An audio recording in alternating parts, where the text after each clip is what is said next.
Y'all, Opiate 2 is not good.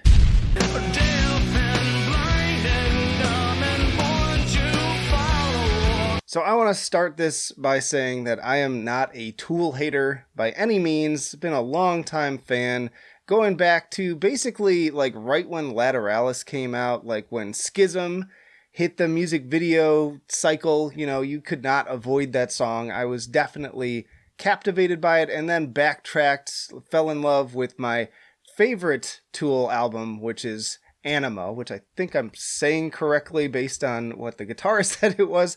And then I went all the way back to Undertow and Opiate. So I bought the Opiate EP in high school and have been listening to it for years and years now. And so I kind of love every era of Tool except for 10,000 Days. Like, I know some people really love that album. I have more to say on that in another video. And I actually enjoyed Fear Inoculum. It was actually one of my first face cam, even though you couldn't see my face in it, reviews that I did on this channel was for Fear Inoculum. And that's a fine album. It's not their best by any stretch, but I enjoyed it enough. So I'm always interested in some new Tool material, so I'm like, oh, Opiate 2, a reimagining. This is not the first time they've done this with one of their songs, too, so, you know, count me intrigued. But it drops in my inbox this morning, I give it a listen, and I hate this thing. I really do. Like, this is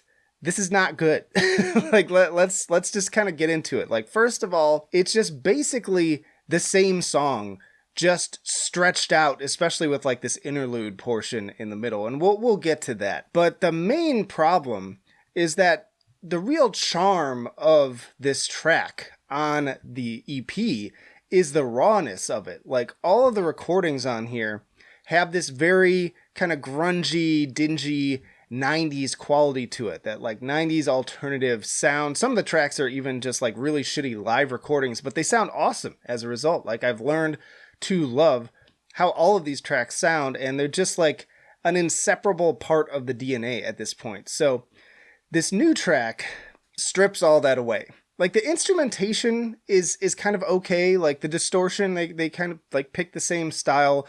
The music itself sounds close. It doesn't have as much edge to it, but it's okay. The main problem here is Maynard's vocal performance, which is something that I never thought, you know, maybe 10 years ago I'd be saying, because Maynard was like one of my favorite vocalists growing up, and I love his voice, I love his range and all the interesting stuff that he manages to do. But here, it's just awful. It's bad. It's not bad in the way like his voice sounds bad, but it's like he went for this more kind of lofty, like grandiose, kind of like overperformed style that I think betrays, again, the original sort of rawness and ruggedness of the original. And then the production on his vocals too is just like way too like clean and glossy and kind of poppy even, and it just deeply disturbs me. Like, as soon as he came into the song, I was like, oh no, oh no, this is not good.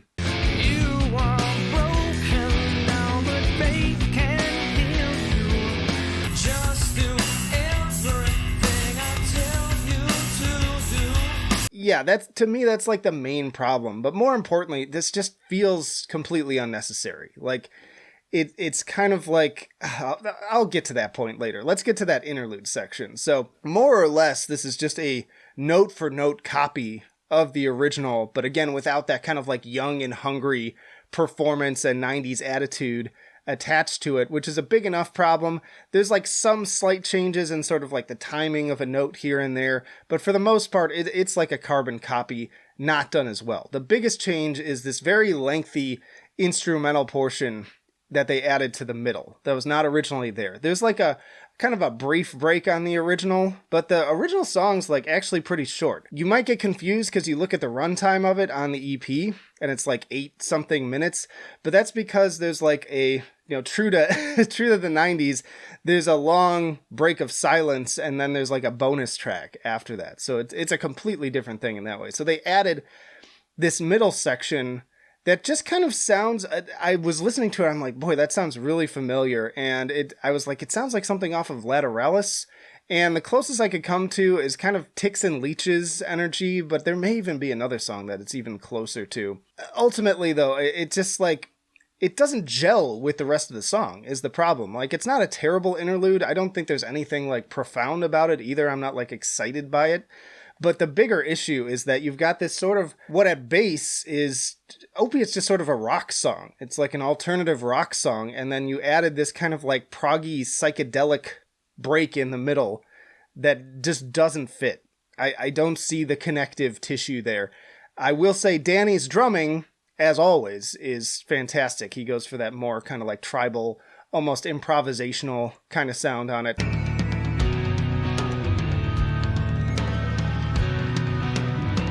You know, that's good, but I can really just do without it. And so after the interlude, we're just right back into like that straight up remake sound again. So what I wanted to say before, and I wanted to sort of save for the end, is that this feels like a like George Lucasing of Tool.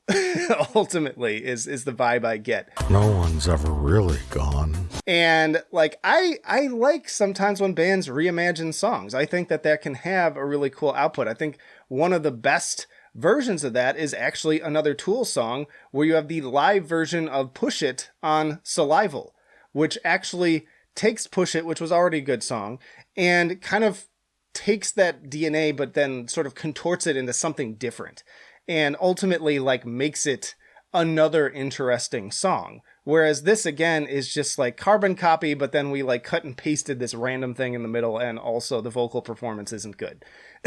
Like that's that like George Lucas style where it's like, go ahead and make changes or try something new, try to reimagine something, but at least like make it something, like make it something special. Don't just like add a bunch of CGI dinosaurs and like a dance and singing performance at Jabba's palace that nobody wanted. Like, come on, just stop this. Like, I'm glad it's just a single, at least for now. Like, it's just like a B-side single. And I really hope this doesn't become a trend. Like, just, I'm either make new music that you actually care about, and maybe they care about this, but I sure don't, or just stop. Like, I am more than happy to just see a band. Like, I know some people get really upset when, like, Slayer says they're hanging it up, or when Dillinger Escape Plan, like, called it quits. To me, I'm like, good.